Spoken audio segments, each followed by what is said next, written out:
le Seigneur bénisse richement. Alors que nous sommes encore debout, nous allons ouvrir nos Bibles.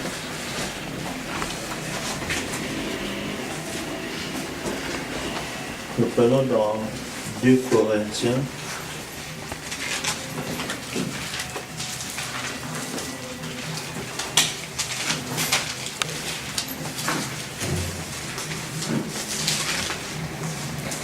Ou bien commençons dans 1 Corinthiens.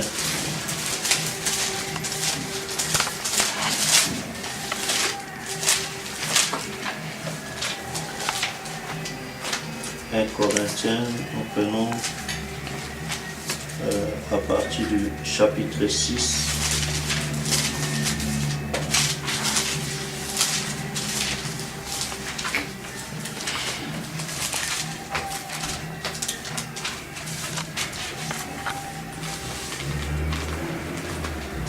Nous commençons à partir du premier verset. Nous allons lire tous ensemble. Allons-y.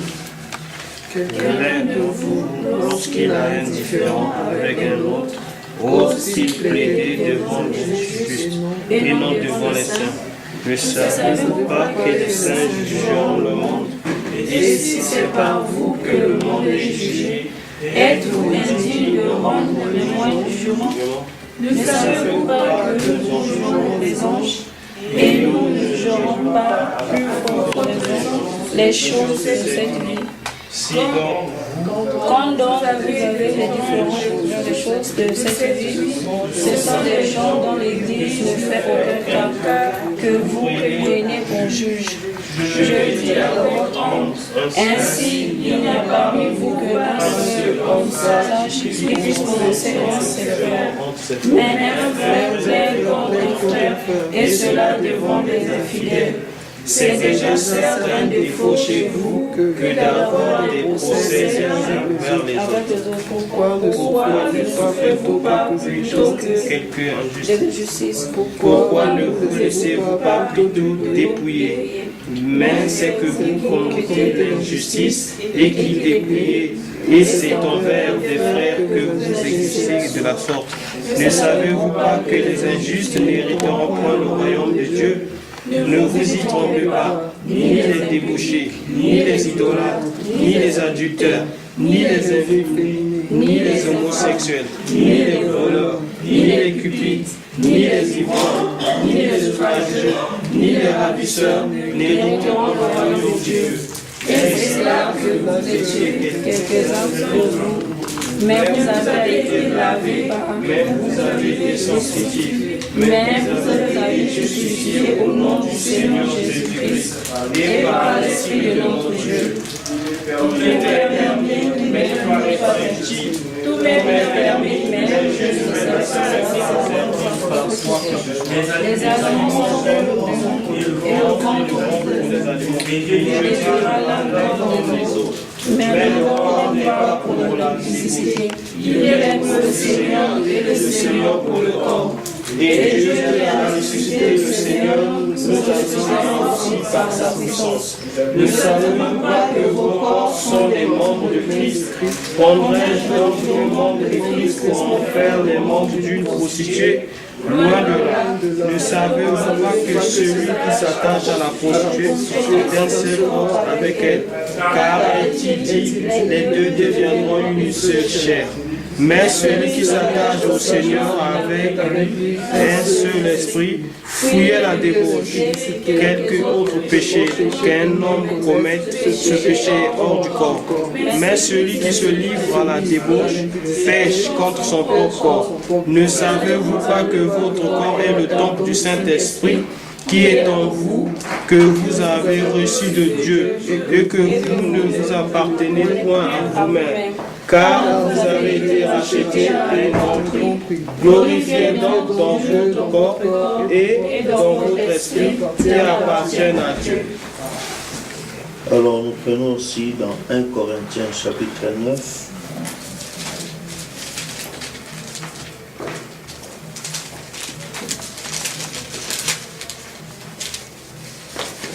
1 Corinthiens chapitre 9. Commençons à partir du verset 25 jusqu'au verset 27 de 1 Corinthiens chapitre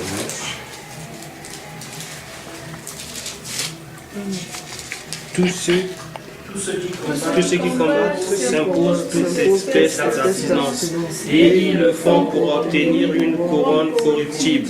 Mais nous faisons-le pour une couronne incorruptible. Moi donc, je cours non pas comme à l'aventure, je frappe non pas comme battant l'air, mais je traite toujours mon corps et je le tiens assujetti de peur d'être moi-même désapprouvé après avoir péché aux autres. Reprenons le verset 26 à 27, allons-y. Moi donc, je cours non pas comme à l'aventure, je frappe pas comme battant l'air, mais je traite toujours mon corps et je le tiens assujetti de peur d'être moi-même désapprouvé après avoir péché aux autres. Amen. Nous allons incliner nos têtes pour un moment de prière. Éternel, notre Père et notre Dieu, nous te sommes infiniment reconnaissants pour ce moment que tu as bien voulu nous accorder. Après nous avoir regardé tout au long de la semaine, Seigneur, tu as combattu pour nous, Seigneur, des combats visibles et invisibles. Ta grâce a pourvu à nos divers besoins, Seigneur. Et ce soir, tu as bien voulu nous amener avant nos occupations, non pas pour venir regarder ces cadres, pour nous regarder les uns les autres, mais pour venir autour de ta parole. Selon qu'il est écrit, l'homme ne vivra pas de pain seulement, mais de toute parole qui sort de la bouche de Dieu. Et nous savons que tes paroles sont esprit et vie. C'est pourquoi nous prions que ta parole de vie nous soit communiquée, de sorte que, Seigneur, en sortant de cet endroit, nous puissions recevoir la vie au travers d'elle. Bénis le culte de ce soir, bénis tes enfants qui ont fait des sacrifices, Seigneur, pour prendre le transport, venir ici, Seigneur Jésus, non pas pour un nom, mais c'est par amour pour toi, qui ne rentrent pas tels qu'ils sont venus ici. Bénis, Seigneur, les prières et les requêtes qui t'ont été adressées. Que ceux qui sont entrés ici avec des requêtes, des prières par rapport à la maladie, par rapport à leur santé, qui reçoivent leur guérison au nom du Seigneur Jésus. Et que ces démons qui les tourmentent puissent les quitter au nom de Jésus-Christ. Et que, Seigneur, toute autre requête, Seigneur, relative, Seigneur Jésus, à la vie sociale et autres, que toi qui es le pourvoyeur, que tu pourvoies à nos besoins. Selon qu'il est écrit que toi, tu ne nous laisseras pas orphelins, mais tu seras toujours avec nous et même en nous jusqu'à la consommation du jour. C'est pourquoi viens subvenir aux besoins de tes enfants. Maintenant que nous sommes dans la phase solennelle de ce culte, bénis, Seigneur, l'écoute de la parole ou un ton serviteur par lequel tu nous parleras, afin que ce moment nous soit profitable. Commence avec nous comme l'alpha, termine aussi comme étant l'oméga, pour ta seule gloire, au nom de ton Fils Jésus-Christ. J'ai ainsi prié et demandé. Amen. Amen. Aujourd'hui, ce n'est pas moi qui vais prêcher, mais ce sera frère Ben. Comme j'ai vu qu'il a eu un petit retard, alors j'ai voulu donner un petit mot d'exhortation en attendant son arrivée. Mais comme il est déjà arrivé, je pense qu'il serait mieux qu'on puisse gagner du temps pour entrer droit dans la parole de Dieu. Amen. Vous voulez bien entrer dans la parole de Dieu? Amen. Et nous allons chanter, se donner juste un petit cantique pour pouvoir inviter Frère Ben. Viens dîner. Le maître appelle, viens dîner. Alléluia. Tu peux fêter à sa table tout le temps. Tout le temps. Lui qui a nourri la foule et changea de l'eau en vin. Un appel à la famille. Viens dîner, oui, viens dîner, viens dîner. Le maître appelle, viens dîner. Alléluia, tu peux fêter à sa table tout le temps, oui, tout le temps. Lui qui a nourri la foule et changea de l'eau en vin. Un appel à la famille. Viens dîner. pardonnez-moi, nous allons rapidement ouvrir nos Bibles pour gagner du temps. Nous allons lire dans 3 endroits de la Bible différents, des petits versets seulement. Nous allons commencer dans le livre de Genèse. Genèse au chapitre 2. On va lire les versets du verset 15 et le verset 17. Genèse chapitre 2.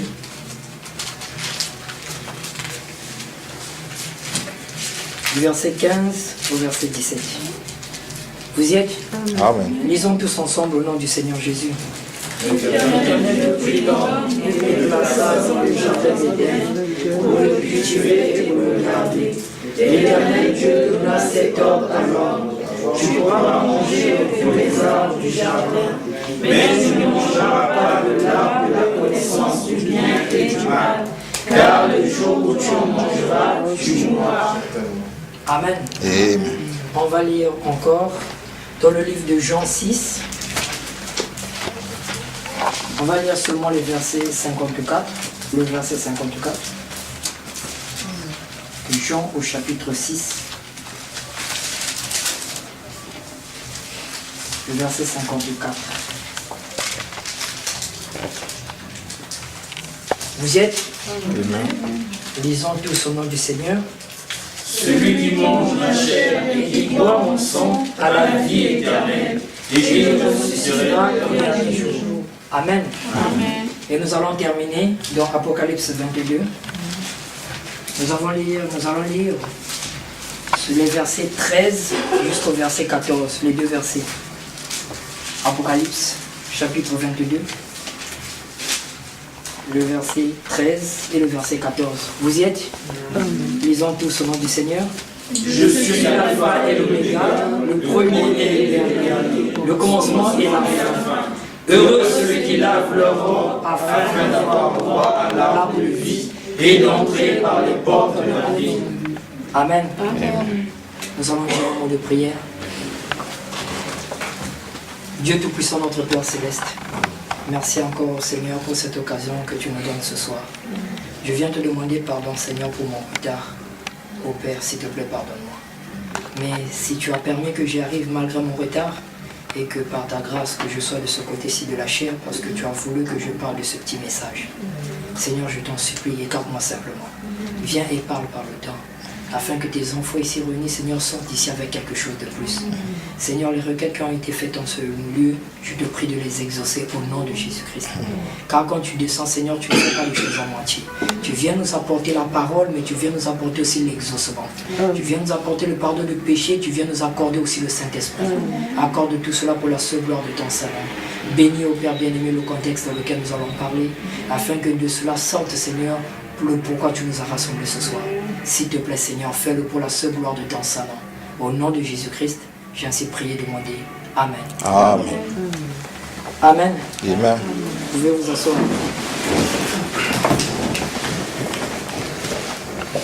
Je pourrais commencer ce soir sans vous demander d'abord pardon.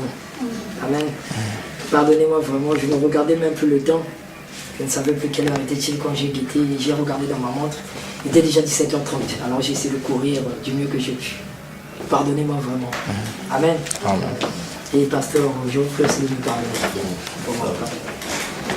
Bon, donc sans plus tarder, nous allons rentrer dans le petit message que j'ai apporté ce soir. C'est un message qui est assez, je vais dire, complexe, mais j'ai confiance avec l'aide de Dieu que nous pourrions nous en sortir, n'est-ce pas? Amen. Et donc ce petit message, je l'intitule tout simplement « L'homme, conséquence du manger ». L'homme, conséquence du manger. Donc pour faire court, c'est-à-dire l'homme est le produit de ce qu'il mange. Amen.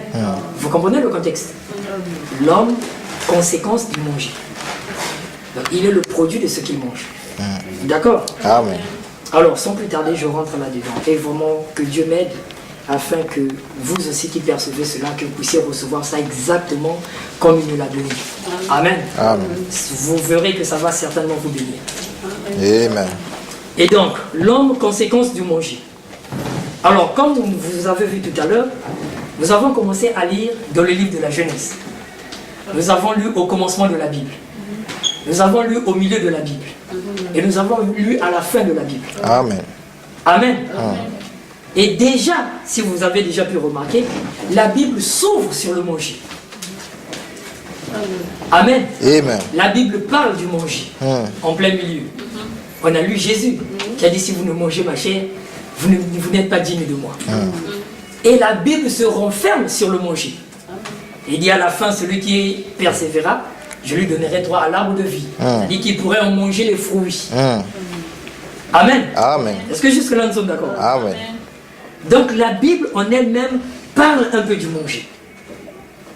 Alors le manger donc est un élément qui est très important. N'est-ce pas? Amen. Parce que l'une des exigences de Christ quand il est parti dans la gloire, il nous a laissé des ordonnances. Dans la prédication de la communion, Frère Branham dit, la communion de 65, Frère Branham dit, je pense au paragraphe 13, Frère Branham dit que Christ nous a donné 3 exigences. Amen. 3 ordonnances. Amen. Le premier, c'est le baptême d'eau. Le second, c'est la Sainte Seine. Le troisième, c'est le lavement des pieds. Amen. Amen. Et là-dedans, vous voyez qu'au milieu, il y a la Sainte Seine. Encore le manger. Est-ce que nous sommes d'accord? Amen. Et l'une des plus grandes promesses que nous attendons ce temps du soir, l'enlèvement de l'épouse. Amen. Cela va se terminer par le manger. Amen. Les noces de l'agneau. Amen. Est-ce que nous sommes d'accord? Vous comprenez? Donc c'est pour dire que le manger, c'est quelque chose de très important. Et la Bible, dans toute l'histoire de la Bible, vous allez voir qu'on a parlé du manger. Très important. Parce que l'homme est la conséquence du manger. Amen. N'est-ce pas? Prenez un bébé pour l'exemple naturel. Le bébé vient de naître. Tout ce que vous avez à faire, c'est de lui donner le lait. Plus vous donnez le lait, plus les orteils vont commencer à s'allonger. Les doigts vont commencer à s'allonger. La terre va commencer à s'allonger. Mais comment il fait pour grandir? Il n'y a pas de miracle. Donnez seulement à manger.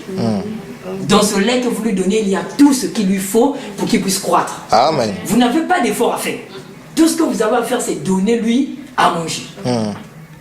Est-ce que jusque-là, nous sommes d'accord? Amen. Le manger. Pourquoi tant d'insistance sur le manger? Pourquoi la Bible insiste tant sur le manger? Eh bien, pour la simple et bonne raison, parce que l'homme est la conséquence de ce qu'il mange. Amen. Amen. Et donc, pour que nous puissions mieux saisir ça, pour que vous puissiez mieux saisir ma pensée de ce soir, je vais prendre exactement les mêmes exemples que par la grâce de Dieu, on a pu me donner, pour que vous puissiez mieux comprendre. C'est vraiment du terre à terre. Amen. On va d'abord commencer par définir c'est quoi le manger. Le verbe manger est un verbe que nous connaissons. D'accord? Qui consiste simplement à absorber les aliments. Mais il y a un mot qui est différent.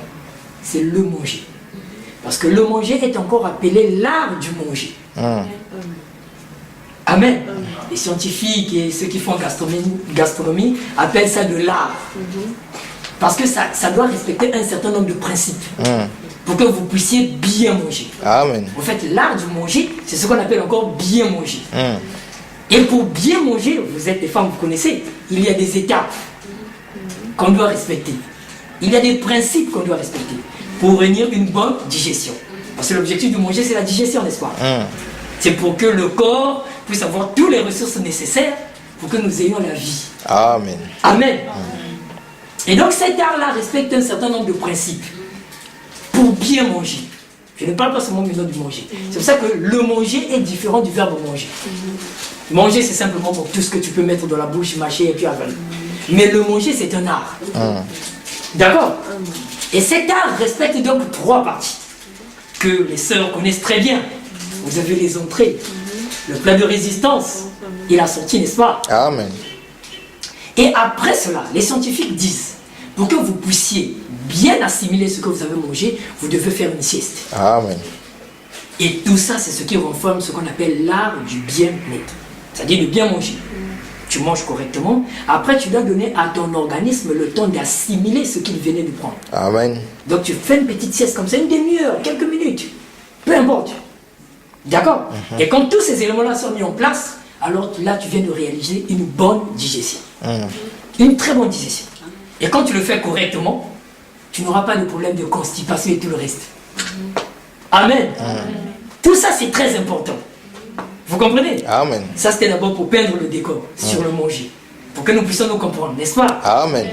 Maintenant, rentrons un peu là-dedans. Amen. Amen. Le manger, nous avons dit que c'est un art, n'est-ce pas? Et il a 3 éléments, 3 parties distinctes. La 4e va s'ajouter, c'est la petite sieste. D'accord?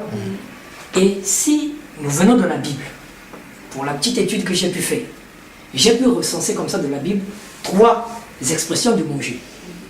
D'accord? 3 expressions. Et dans ces 3 expressions, pour ce soir, je vais parler que sur une seule expression. Bon, peut-être sur 2, que je vais essayer de spiritualiser, on va dire. C'est-à-dire de donner le contexte spirituel. Le premier contexte, c'est le manger que nous connaissons tous, le manger physique. D'accord? Celui dont Jésus a multiplié le pain et le poisson. C'était purement physique. Amen. Les gens en ont mangé. D'accord? Celui qu'on fait lors de la Sainte Seine. C'est symbolique, c'est physique, les gens en mangent. Celui que Élie avait demandé à l'aveugle de Sarepta. Vous vous souvenez? C'était physique, on le mangeait. C'est le manger naturel. D'accord? Amen. L'autre manger qu'on exprime dans la Bible, c'est aussi naturel, mais c'est un peu connu. Ça, c'est le péché d'Adam et Ève. Vous le lisez dans Proverbe 30, le verset 20. Amen. Où on dit l'adultère, mange et c'est sur la bouche, puis il dit je n'ai point péché. Vous connaissez ces choses, n'est-ce pas? C'est le deuxième. Il est aussi naturel, mais dans le sens figuré. Le troisième, c'est le manger spirituel. Celui que Jésus est venu de prononcer la parole tout à l'heure. Celui qui nous mange de ma chair et qui nous boit de mon sang n'est pas digne de me suivre. Ne peut pas avoir la vie. Ce manger, il ne s'agissait pas de venir galoper sur Jésus et commencer à le dépécer et manger comme fait les cannibales aujourd'hui. Il ne s'agissait pas de ça. Amen. Amen. Mais il s'agissait de manger la personne de Jésus. Amen. La substance de Jésus. C'est de ça dont il s'agissait. Et ça, c'est spirituel. Amen. Jusque-là, est-ce que nous nous comprenons? Amen. Jusque-là, nous sommes d'accord? Amen. Merci beaucoup. Alors donc, dans ces 3 étapes déjà, je fais un peu vite parce que je suis déjà en retard. Dans ces 3 étapes déjà, là-dedans, je vais soulever seulement 2 aspects. C'est le manger naturel, simple que nous connaissons, et le manger spirituel, dont Jésus a parlé. C'est pour ça que j'ai commencé à vous peindre le tableau, en commençant par le manger naturel, comment ça doit se passer. Et retenez ça parce que ça va nous servir à la fin. Amen. Amen. Comment il faut bien manger. N'est-ce pas? Amen. Voilà, parce que je crois, et Frère Branham, je vais lire Frère Branham, dans la prédication, vous allez voir comment ce que Frère Branham dit que le bien manger c'est important. Dans la prédication, je lis la prédication La soif, je pense que je l'ai ici, en brochure rapidement. La soif au paragraphe 70, la soif de 1965, je pense que c'est le seul. Au paragraphe 70, voilà, je l'ai ici. Frère Branham dit, bon, je pense que vous lisez, que vous avez lu le Riders Digest du mois dernier. Le Riders Digest, c'était un journal américain qui faisait un peu la revue de la vie familiale, purement familiale. Et donc ça touchait tous les aspects. Hein, l'aspect électroménager, l'aspect de la nourriture, de l'alimentation, précisément. Et donc Frère Branham parle de ça, vous allez comprendre. Et continue. Bon, je pense que vous avez lu, je pense que vous lisez, que vous avez lu le Riders Digest du mois dernier, où on disait que dans cet âge où nous vivons actuellement, les jeunes hommes et les jeunes femmes arrivent à l'âge mûr entre l'âge de 20 et 25 ans. Pensez-y, des jeunes filles ont leur ménopause à 22 ans, 23 ans. Elles arrivent à l'âge mûr. Vous voyez, ce qui a produit ça, c'est la nourriture hybride. Et ces choses que nous mangeons. Voyez-vous, ce sont ces choses, la nourriture et la vie que nous menons, les hommes de science nous ont fourni tout ça. Et c'est ainsi qu'ils sont en train de nous tuer. Amen. Amen. Frère Branham demande à l'église, vous avez lu le journal dernier, le Rider Digest.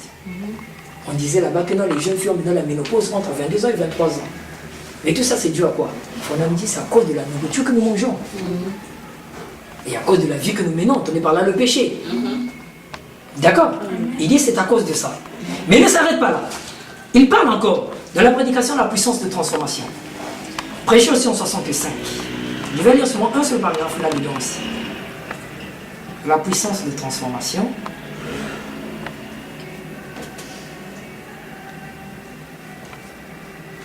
Prêché donc en 1965. Le paragraphe 110. Paragraphe 110. Permettez-moi d'y arriver rapidement. Paragraphe 110, j'y suis. Frère Branham dit, vous êtes avec moi j'espère? Amen. Il dit, cette civilisation scientifique que nous avons, c'est exactement le piège de Satan. Et c'est avec cela qu'il a tué les gens. Suivez très bien. C'est ce avec quoi il nous tue chaque jour. Amen. C'est ainsi que, lorsque nous mangeons chaque jour, au lieu de vivre, nous mourons. Amen. Amen. Au lieu de vivre, nous mourons. Et il ajoute, on a tellement tout perverti qu'ils prennent juste autant de ceci et mélangent avec cela et ils brident ceci et cela jusqu'à ce que cela meure. C'est une race mourante. Et peu importe ce que vous essayez de faire, vous mourrez. Amen. Amen. Frère Branham me dit que les scientifiques ont tellement mêlé les choses qu'aujourd'hui, quand nous mangeons, peu importe ce que nous mangeons, peu importe combien nous voulons bien manger, cela nous tue. Est-ce que nous sommes d'accord? Amen. Et il dit peu importe ce que nous pouvons faire. Si lui le dit là-bas aux États-Unis, qu'en est-il ici en Afrique? Qu'en est-il chez nous de nos pays là-bas? Vous comprenez? Cela nous tue. Au lieu que cela nous donne la vie, mais cela nous tue. Parce que l'objectif de manger, c'est donner le bien-être au corps. C'est nourrir les cellules. Parce que les cellules ne mangent pas les smides que nous prenons. Vous connaissez ces choses. Ils prennent les lipides, les protéines et les glucides. Amen. À côté de ça, les vitamines. Vous comprenez? Amen. C'est de ça qu'ils se nourrissent. Ils se nourrissent pas de la smida. Donc c'est ça qui doit donner la vie aux cellules. Parce que les cellules, c'est eux qui composent les organes. Et les organes, les appareils, et les appareils, l'homme entier. Vous comprenez? Donc si on nourrit les cellules, alors on nourrit l'homme entier. Mais ce que nous mangeons, c'est ce qui nous tue. C'est ce qui nous emmène la mort. Mais pourquoi nos aliments aujourd'hui nous emmènent la mort? Frère Branham le dit, parce que les scientifiques ont commencé à hybrider. Mais il dit, au commencement, si vous avez suivi, il dit c'est une ruse de Satan. C'est un piège de Satan. Vous comprenez? Amen. Autre part, la tentation par la convoitise et tout le reste, l'un des pièges de Satan, c'est aussi dans ce que nous mangeons. C'est pour cela, en passant, prenez le temps de prier avant de manger. Amen. Amen. La Bible dit nous sanctifions le repas par la prière. Amen. Prenez le temps de prier avant de manger, c'est important. C'est en passant seulement. Amen. Amen. Et donc quand nous comprenons que cela est un piège de Satan, comme Frère Branham dit, c'est exactement le piège de Satan. Alors cherchez à comprendre Satan qui a introduit la mort. Repartons au commencement pour voir comment cela est arrivé. Avec le manger. Vous comprenez? Amen. Je vous ai dit aujourd'hui, je touche que deux aspects des choses. Revenons de la Genèse. Là où nous avons lu tout à l'heure, Genèse 2. Je commence à partir du verset 15. L'Éternel dit, l'Éternel Dieu prit l'homme et le plaça dans le jardin d'Éden pour cultiver et pour le garder. L'Éternel Dieu donna cet ordre à l'homme. Tu pourras manger de tous les arbres du jardin, mais tu ne mangeras pas de l'arbre de la connaissance du bien et du mal. Car le jour où tu en mangeras, tu Mourra. Le jour où tu en mangeras, tu mourras. Tu peux manger de tous les arbres, de tous les fruits de tous les arbres. Mais celui de cet arbre-là n'y touche pas. Vous comprenez? Amen. Le jour que tu en touches, tu meurs. Le jour que tu le manges, tu meurs. Mais remarquez, si vous remontez un peu plus haut de la création, quand Dieu crée la verdure et tout le reste, dans le chapitre 1, vous allez remarquer que Dieu fait exprès, dans le jardin, de placer deux arbres. Deux arbres. L'arbre de vie et l'arbre de la connaissance du bien et du mal. Mais quand il faut faire l'interdiction, Dieu interdit seulement qu'on mange un seul arbre. L'arbre de la connaissance du bien et du mal. Autrement dit, mange de tous les arbres, y compris l'arbre de vie. Est-ce que jusque-là nous sommes d'accord? Amen. Mange de ces fruits-là, mais ne touche pas de l'autre côté. Celui-là te donnera la vie, parce qu'il est l'arbre de vie. Mais le jour que tu touches de l'autre côté, tu mourras. Amen. Amen. Adam, la fois dernière je vous ai montré, on le typifie au prophète. Parce que c'est lui qui recevait la parole. Amen. Dans Genèse 2, 17, vous voyez que Ève n'est pas encore créée. Elle sera créée un peu plus bas, à partir du verset 20. C'est là où on crée la femme. Mais à partir de là, quand Dieu donne l'ordre à Adam, Ève n'est pas sur la terre. Amen. Vous comprenez? Adam est seul. Le type du prophète. Est-ce que nous sommes d'accord? Amen. Et donc Ève vient après, Adam parle à Ève. Ève, comme je vous ai montré la fois dernière, elle avait une foi intellectuelle. Elle n'avait pas entendu le ainsi dit le Seigneur elle-même. Elle n'avait pas eu d'expérience avec Christ, avec Dieu. Mais elle croyait seulement à la parole du prophète. Amen. Amen. Et quand le diable est venu avec tout le bagage intellectuel qu'il avait, toute la connaissance de la parole qu'il avait, il a renversé cette foi-là qui s'appuyait sur l'intellectualisme. Il a renversé tout ça et Ève est tombée. Et frère Branham nous dit, Adam savait la parole. Et il a fait exprès de tomber pour sauver Ève. Amen. Parce qu'il savait que quand le vieux va descendre ce soir, pour Ève, elle est mal barrée. Elle est mal barrée. Mais comme je l'aime, je suis obligé de la couvrir. Parce que moi, je sais que le vieux ne me tapera pas. Amen. Amen. Et donc, Adam vient manger le fruit aussi. Il pêche. D'accord? Et quand tu pêches, Dieu se fâche. Dieu descend, il se fâche. Amen. Une colère par représentation. Mais il savait exactement ce qui se passait. Il se fâche contre Adam. Il punit le serpent. Il punit Ève. Il arrive chez Adam et il punit la terre. N'est-ce pas? Amen. Il finit de punir la terre et il dit que tu vas travailler, tu vas maintenant souffrir. Tu vas manger la sueur de ton père. Tu vas manger la sueur de ton frère. Mais curieusement, Dieu va dire quelque chose de très important. Amen. Que nous allons lire tout de suite au verset, dans le livre de Genèse 3, au verset 22. Genèse 3, verset 22. Dieu va dire ici quelque chose de très important. D'accord? Je commence au verset 21. L'Éternel Dieu fit à Adam et sa femme des habits de peau et les ont revêtis. Verset 22. L'Éternel dit, voici l'homme est devenu comme l'un de nous, pour la connaissance du bien et du mal. Empêchons-le maintenant d'avancer sa main et de prendre de l'arbre de vie, d'en manger et de vivre Éternellement. Amen. Est-ce que vous comprenez? Amen. Il y a un acte qui s'était passé dans le jardin d'Éden. Ève pêche. Adam vient aussi tomber. Adam était prophète, il connaissait la parole. Dieu vient lui-même. Qu'est-ce qu'il vient? Il tue un animal. Un agneau. Vous comprenez? Il rêvait Adam de ce pot d'agneau-là. Frère Branham dit ça sanglotait, il y avait le sang qui coulait. C'était fraîchement tué. Vous comprenez? Vous connaissez cet acte. Et donc quand il finit de le faire, Dieu maintenant se retire. Il dit là, l'homme, comme Adam est assez spirituel, il est prophète. Avec toute la parole, la connaissance que je lui ai donnée, il ira certainement pour aller manger l'arbre de vie. Parce qu'il connaît que si l'on mange, le péché qu'il venait de commettre s'annule. Vous comprenez? Dieu le dit clairement. Empêchons-le, sinon s'il le mange, il vivra éternellement. C'est-à-dire la mort dont tu venais d'être coupable sera anéantie. Amen. Sera annulée. Adam était prophète, il connaissait la parole. Vous comprenez? Il connaissait le secret de Dieu. Est-ce que jusque-là nous sommes d'accord? Alors que fit Dieu? Il chasse l'homme du jardin. L'homme sort du jardin. Il chasse Adam et Ève. Il dit allez dehors. Il dit je connais l'homme. Avec tout ce que j'ai fait d'Adam, il ne va pas s'arrêter là, il va vouloir revenir. Je le connais assez. Qu'est-ce que je fais? Je place les chérubins à l'entrée de l'Éden avec des épées déployées. Un peu déjà pour intimider. Donc comme ça, dès que l'homme viendra, quand tu vas voir l'ange, avec l'épée déployée, il saura que s'il doit passer pour aller prendre l'arbre, il doit mourir. Mais que s'il meurt, il meurt pour de bon. Vous comprenez? Donc comme il sait qu'il est conscient maintenant qu'il est en train de mourir, et s'il meurt là, c'est terminé pour lui, il n'aura pas le courage d'aller affronter l'épée. Mais étant dans le jardin, il n'y avait pas d'obstacle. Il allait cueillir et manger. Est-ce que jusque-là vous me disiez? Amen. On ne sait pas comprendre. Amen. Alors l'homme est resté loin du jardin. L'homme a commencé à manger tous ces fruits que la terre produisait.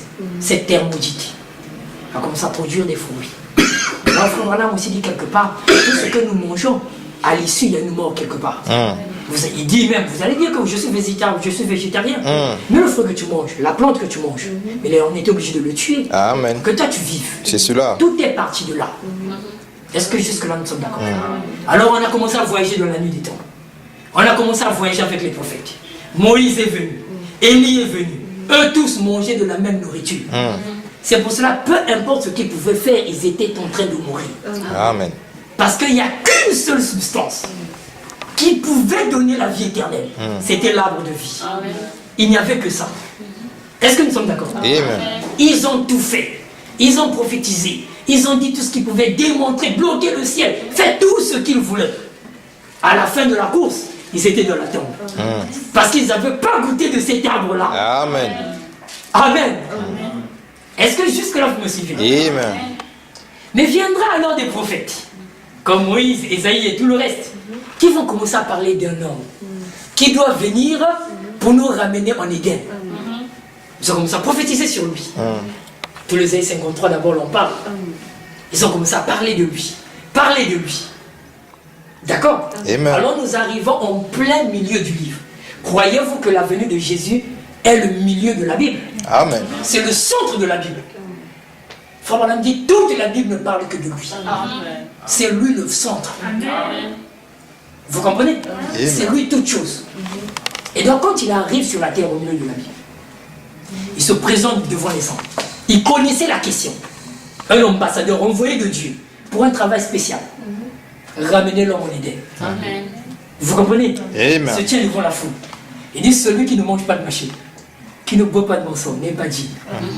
Même les disciples qui étaient à côté, c'était difficile à avaler. Plusieurs l'ont quitté. D'autres sont restés. Il dit, oh, mais vous, si vous n'êtes pas partis, il m'a acquis rien d'autre. C'est toi qui as les paroles de vie. C'est toi qui as la vie éternelle. Mais comment il faut manger? Pierre ne connaissait pas. Amen. Vous comprenez? Comment il faut manger? Pierre ne connaissait pas. Pierre savait que Jésus avait la vie éternelle. Mais comment il faut s'en procurer? Il ne connaissait pas. Est-ce que nous sommes d'accord? Amen. Il ne connaissait pas. Je vais vous le prouver. Lisons le livre de Jean 6. Jean 6.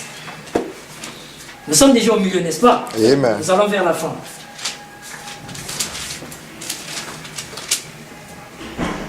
Jean 6.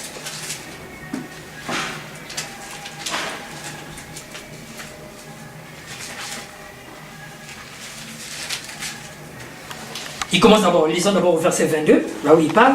La Bible dit, la foule qui était restée de l'autre côté de la mer avait remarqué qu'il se trouvait là, qu'une seule barque. Qui ne se trouvait là qu'une seule barque. Et que Jésus n'était pas monté dans cette barque avec ses disciples, mais qu'ils étaient partis seuls. Vous comprenez? Je suis bien dans Jean 6, 22.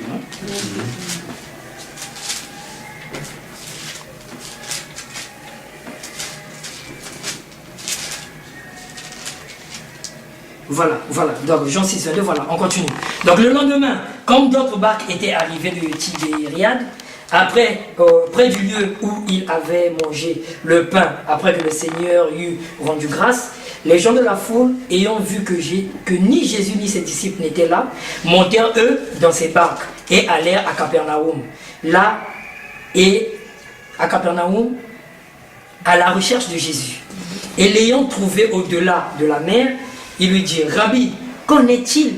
Rabbi, quand es-tu venu ici? Jésus leur répondit, en vérité, je vous le dis, vous me cherchez non parce que vous avez vu des miracles, mais parce que vous avez mangé des pains et que vous avez été rassasiés.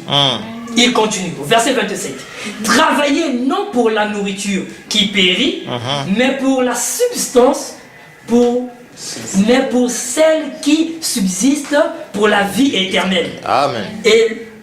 Et que le Fils de l'homme vous donnerait, car c'est lui, excusez-moi, j'ai du mal à voir un peu, car c'est lui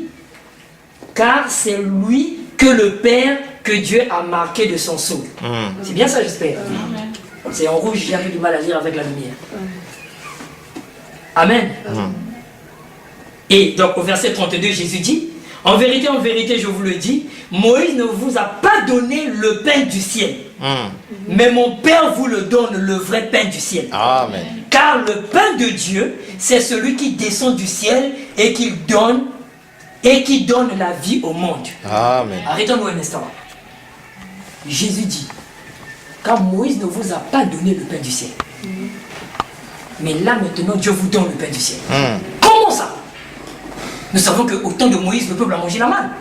Et frère Branham dit la manne était la nourriture des anges. Exact. N'est-ce pas? Amen. Il le dit clairement.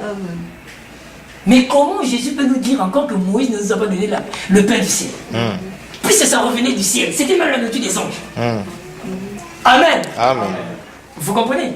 Mais non, là, Jésus parlait du vrai pain du ciel.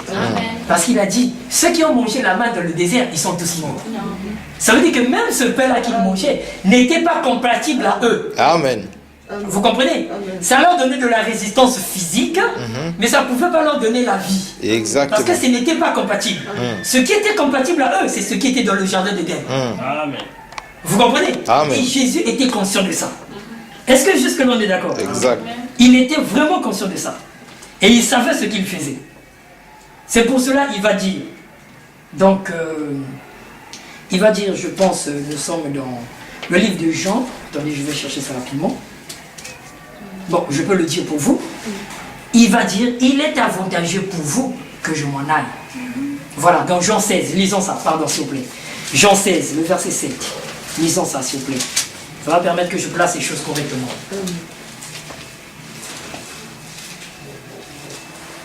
Jean 16, je lis le verset 7 seulement. Cependant, je vous dis la vérité. Il vous est avantageux que je m'en aille.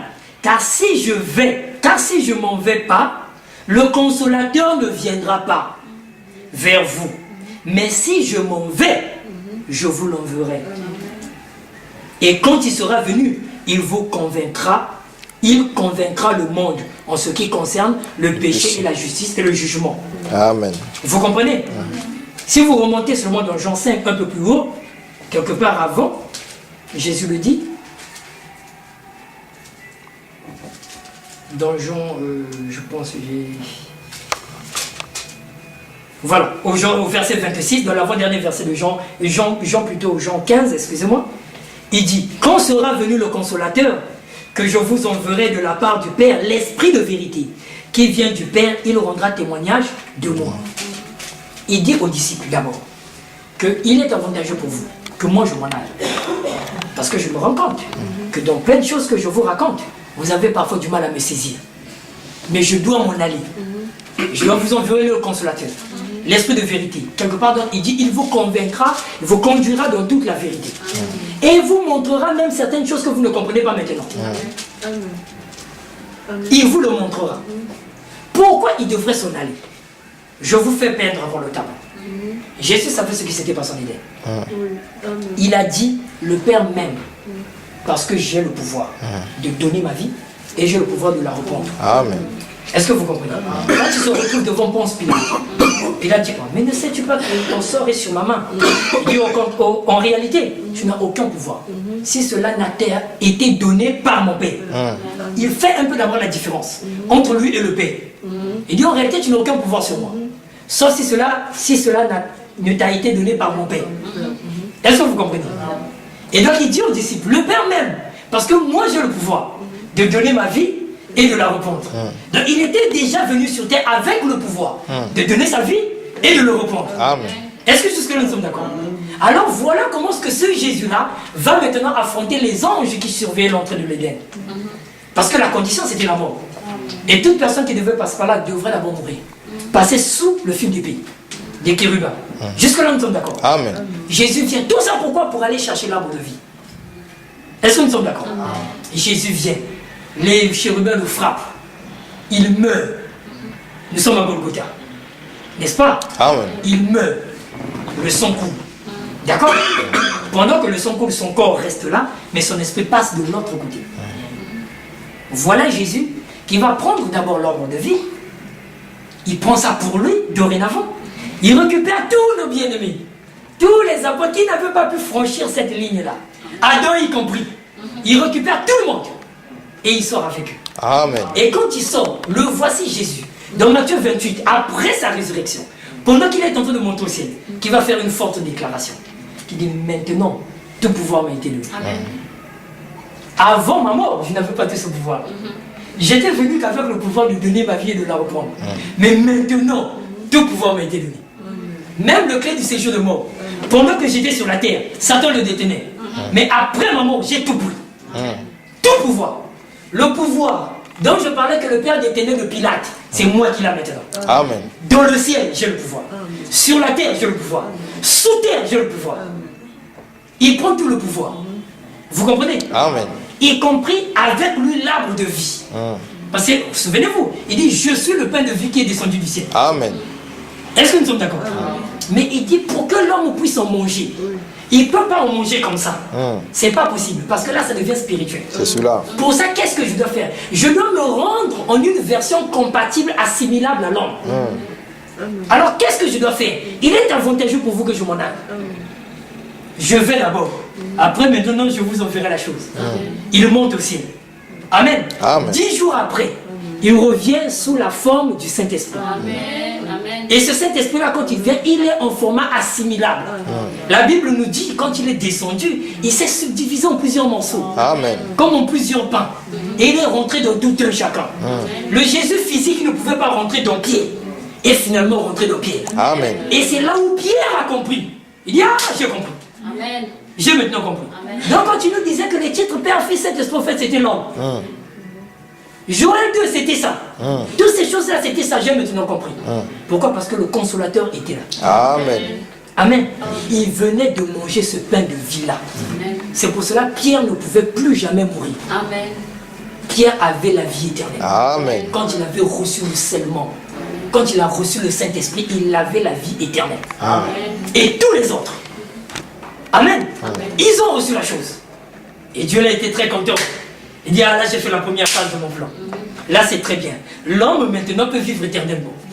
L'homme que j'ai tant souffert pour créer, il peut vivre maintenant éternellement. Vous comprenez? Mais il y avait un couac. Il y avait un couac. Malgré que l'homme, Pierre et les apôtres et tout le reste pouvaient maintenant manger de cette nourriture-là, mais ils n'avaient pas le même pouvoir qu'avant Adam. Amen. Ils n'en avaient pas. Or que l'objectif de Dieu, c'est ramener l'homme en Éden. Amen. Et c'est là où nous sommes en train d'aller. C'est ça son objectif. Restaurer l'Éden. À coûte que coûte. Est-ce que nous sommes d'accord? Amen. Il dit maintenant, qu'est-ce que je dois faire?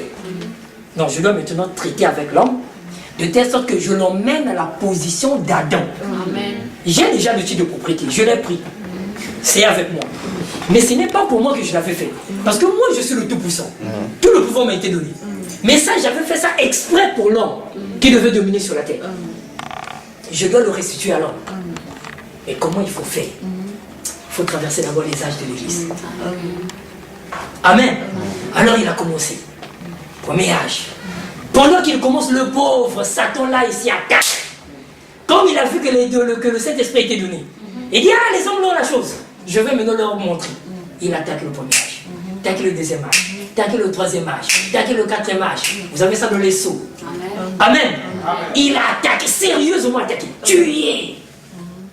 Il a tout fait, tout ce qu'il pouvait faire. Mais il a fait une erreur. Il a accompli un chiffre de l'éternel. Il a attaqué l'église 4 fois. Donc le chiffre 4, c'est la délivrance. Quand il est arrivé à la 4e fois, Dieu a dit, oh mais Satan, mais là tu viens d'accomplir la prophétie. Mais tu ne connais pas qu'à partir de 4 mois, je dois délivrer. Amen. Amen. Voilà comment que ce Dieu-là vient dans le 5e âge. Commence maintenant à restaurer. Je restaurerai ce que le Gaza, Asile, le gilet, la sauterelle, Frère Branham dit c'est un même animal, c'est un même insecte, mais qui seulement change seulement de fonction. Nous sommes d'accord? Il dit maintenant je viens pour restaurer. Il commence à restaurer le 5e âge. Il commence la première phase. Il vient au 6e âge. Il commence la deuxième phase. Il vient au 7e âge, au début. Commence la 3e phase. Il vient restaurer ce qui était à la Pentecôte. Ce que le diable avait réussi à faire disparaître. Le Saint-Esprit a attristé. Il a pu venir restaurer cela. L'homme mangeait maintenant convenablement. Les deux